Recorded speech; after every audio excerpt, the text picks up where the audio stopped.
L'erreur nutritionnelle qui sabote ton énergie.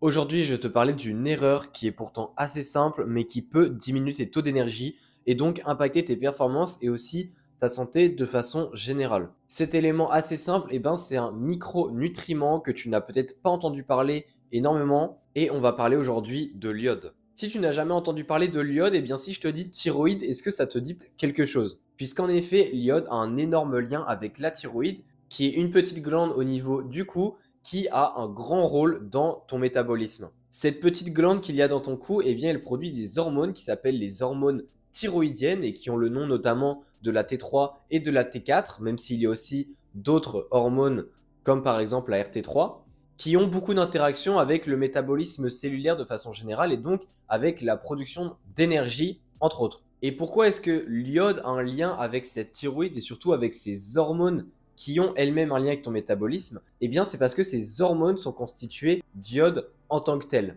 Il faut te dire que la T3 et la T4, les deux hormones, on va dire principales de la thyroïde, sont constituées de plus de 50% de leur poids d'iode. Et pour l'anecdote, T3, ça veut dire qu'il a 3 ions d'iode dessus et T4, ça veut dire qu'il y en a 4 pour te montrer à quel point c'est important. Mais vient ici le gros problème. Le gros problème, c'est qu'il y a des personnes qui ne consomment pas assez d'iode et donc ça peut impacter la production de ces hormones, ce qui va impacter aussi ton métabolisme et potentiellement ta fatigue. D'ailleurs, je sais que c'est le cas pour beaucoup de déficiences, mais le symptôme numéro 1 d'une déficience en iode, c'est vraiment une fatigue qui est inhabituelle et qui persiste.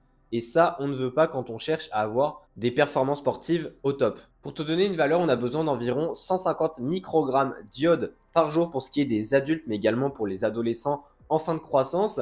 Et malgré ça, certaines personnes n'en apportent pas suffisamment. Pour la simple et bonne raison que l'iode ne se trouve pas dans beaucoup de catégories alimentaires. Déjà, si toi qui regardes cette vidéo, tu es végétalien, sache que tu n'as pas dans ton alimentation les principales sources d'iode qui sont les produits laitiers, mais également les poissons, les fruits de la mer. Autrement dit, ta seule source d'iode va être du sel iodé. Et ça, je vais en reparler juste après, mais c'est super important que tu en consommes. Si tu es végétarien, tu fais le calcul et au final, tu vois bien que les produits laitiers sont la seule source d'iode que tu peux amener à travers l'alimentation. Alors, je vais aussi parler des algues après pour ce qui est des végétaliens et végétariens, mais là d'abord, je parle des sources assez communes de l'alimentation. Et enfin, si tu es omnivore, comme je l'ai dit, il y a les poissons, les fruits de la mer et les produits laitiers qui peuvent apporter de l'iode, mais malgré ça, il y a quand même des personnes qui n'en apportent toujours pas assez et je vais t'expliquer les principales raisons. Les principales raisons de pourquoi une personne manque d'iode, c'est soit qu'elle a une alimentation extrêmement clean, on pourrait dire, c'est-à-dire que c'est une personne qui mange énormément d'aliments bruts et pas forcément du coup des poissons ni des produits laitiers de base.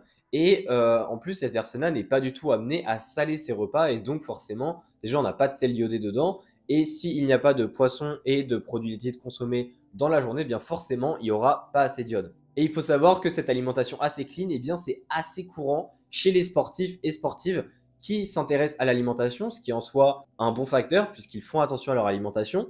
Mais on va dire que pour l'iode, ça peut avoir des répercussions. Donc c'est aussi un point super important à garder en tête. Ensuite, c'est les végétariens. Globalement, c'est si la personne n'est pas ultra fan des produits laitiers, peut-être que là, ça va manquer d'iode aussi. Et si la personne n'est pas amenée à saler ses repas, même chose, l'iode ne va sûrement pas être en quantité suffisante. Et pour les végétaliens, forcément, là, c'est encore plus dramatique. Mais si il n'y a pas de salage de repas, s'il n'y a pas de sel iodé dans les repas, il n'aura pas suffisamment d'iode. Alors la solution pour ces personnes-là, c'est peut-être aussi de consommer des algues. Il y a des algues qui sont extrêmement riches en iode, mais ici le problème c'est que si tu consommes ces algues sans trop te questionner au niveau du dosage, tu peux carrément être en excès et en toxicité d'iode dans le corps. Et évidemment ça, on ne veut pas. Parce que oui, trop d'iode peut aussi perturber ta glande thyroïde et ça peut t'amener à certaines pathologies. Donc il faut mieux éviter de trop abuser des algues. Donc je t'invite quand même à te renseigner sur les quantités d'iode qu'il y a dans certaines algues et comme ça tu en manges une quantité qui est adaptée. Pour rappel, nos besoins c'est 150 microgrammes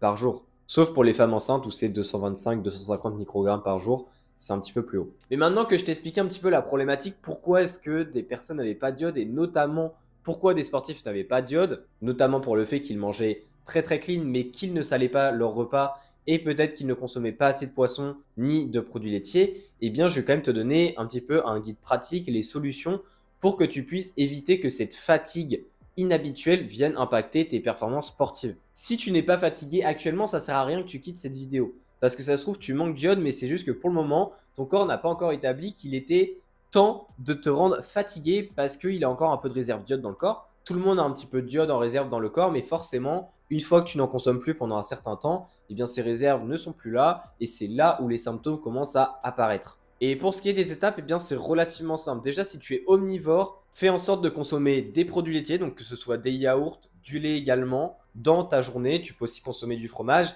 mais surtout mange des poissons. Ce que je t'invite à faire, c'est de consommer 1 ou 2 poissons par semaine. Donc tu peux par exemple prendre un poisson maigre, donc du style cabillaud, du colin, etc. Et tu prends un poisson gras aussi dans ta semaine, parce que ça, il y a aussi des oméga 3. Je vais en parler dans d'autres vidéos, les oméga 3, mais c'est aussi très important. Globalement, il faut que tu te dises qu'une portion de poisson, donc environ 100 grammes, 120 grammes de poisson, peut t'apporter carrément tes besoins d'iode à la journée. Donc déjà, c'est une grande aide pour ta semaine, parce que ça va t'aider à avoir de bons apports en d'iode de manière globale. Et en plus de ça, eh bien, si tu manges un peu de produits laitiers à côté, ça va te donner un petit plus, parce que les produits laitiers sont certes moins riches en iode à la quantité que les poissons et les produits de la mer, mais il y en a quand même et c'est pas négligeable. Mais ce que je t'invite surtout à faire, eh bien, c'est d'ajouter du sel iodé dans tes repas et surtout d'acheter du sel iodé et pas du sel. Le sel iodé, c'est relativement simple, tu as juste à regarder sur l'emballage du sel et ça va être marqué si c'est iodé ou pas. Mais je t'invite vraiment à prendre du sel iodé parce que comme ça, quand tu vas saler un petit peu tes repas, ce que d'ailleurs je t'invite à faire quand tu es sportif et sportive selon les jours de tes entraînements, et je t'invite à regarder la vidéo qui s'affiche ici pour en savoir plus, que j'ai parlé du sel et pourquoi c'était important dans certaines situations pour les sportifs et notamment pour les combattants. Mais globalement, quand tu ajouteras du sel comme ça dans tes repas, eh bien, tu ajouteras aussi de l'iode et il faut que tu imagines que si tu ajoutes environ 5 grammes de sel iodé, eh bien, tu couvres quasiment 80% de tes besoins journaliers.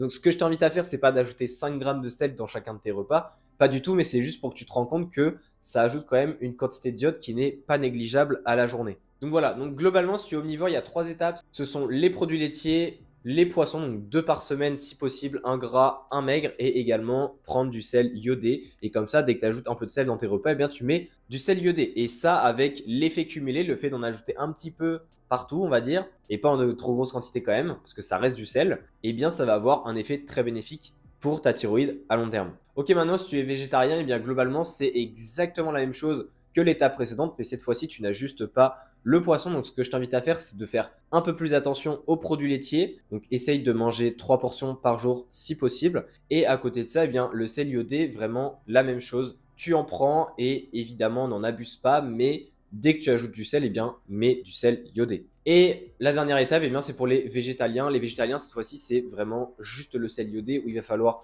jouer dessus à fond.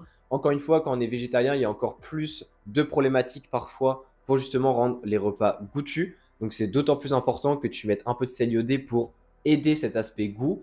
Mais voilà, globalement, c'est l'étape principale. Il faut aussi faire attention entre l'équilibre, mettre trop de sel et pas assez par rapport à l'iode. Mais globalement, si tu as des questions, n'hésite pas par rapport à ça à m'envoyer un message sur Instagram. Encore une fois, c'est Bidiétonique sur Instagram. C'est également en description. Mais super important de faire attention à tes taux d'iode. J'espère en tout cas que cette vidéo t'aura plu. Encore une fois, si tu veux regarder la vidéo sur le sel que j'ai fait et pourquoi en tant que combattant et combattante, tu dois consommer parfois plus de sel. Donc je t'invite à regarder la vidéo qui est au niveau des cartes. Et puis sinon, eh bien, j'espère que cette vidéo t'aura plu. N'hésite pas à la partager à des amis à toi qui sont soit sportifs et qui ont tendance à manger très très clean et à ne pas saler leur repas, parce que là, ils auront besoin de cette vidéo. Et sinon, même à tes amis végétariens ou même végétaliens qui ont probablement aussi besoin de cette vidéo pour éviter de les retrouver fatigués, et notamment sur le ring ou durant leur séance de sport, ce qui n'est pas du tout l'objectif. En tout cas, je t'invite à laisser un like, un petit commentaire avant de quitter cette vidéo. Si tu veux une autre vidéo sur